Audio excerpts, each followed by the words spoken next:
મહાત્મા ગાંધીજીએ જે ભારતનું સપનું જોયું હતું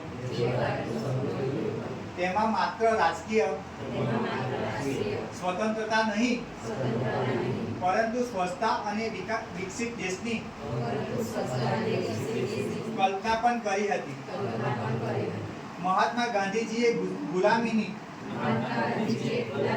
સાકરો તોડીને ભારત માતાને આઝાદી અપાવી હતી. હવે આપણું કર્તવ્ય છે કે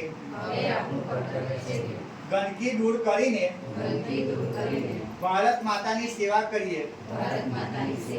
હું શપથ લઉં છું કે હું જાતે સ્વચ્છતા પ્રત્યે